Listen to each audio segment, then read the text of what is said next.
Je ne pouvais pas parler également de mes exploits parce que sinon elle me la mettait, elle me disait que j'essayais d'être sa rivale, que j'essayais d'enlever de la lumière à mes frères et sœurs. Donc grosso modo, moi, mon enfance, le souvenir que j'ai, c'est que j'ai grandi en étant hyper muette. Je ne parlais pas. J'étais dans un mal-être profond et je redoutais les moments où je devais rentrer à la maison. Ce qui fait que par exemple quand il y avait un prof qui était absent et que du coup on finissait à 15h, je rentrais chez moi tous les soirs à 18h30, 18h45.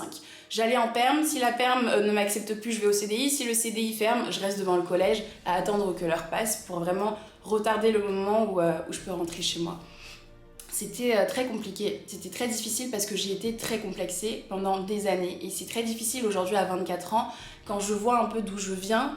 Je suis toujours pas au top de moi-même, ça va beaucoup mieux, mais ça laisse des séquelles qui sont terribles pour vivre normalement en société en fait, vous voyez.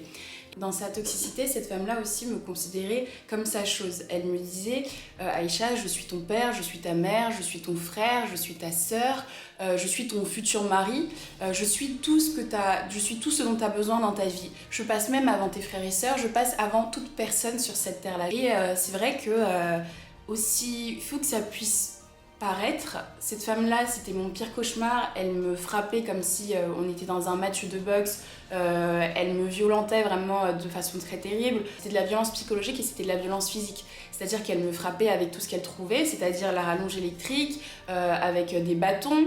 Elle me frappait, me prenait ma tête et me l'éclatait contre la marche des escaliers. Un jour, elle m'a brûlé la main droite. Elle m'a déshabillée et m'a frappée dans l'eau parce qu'il fallait que je meure électrocutée. Donc, vous voyez, c'était vraiment une violence psychologique intense et extrême.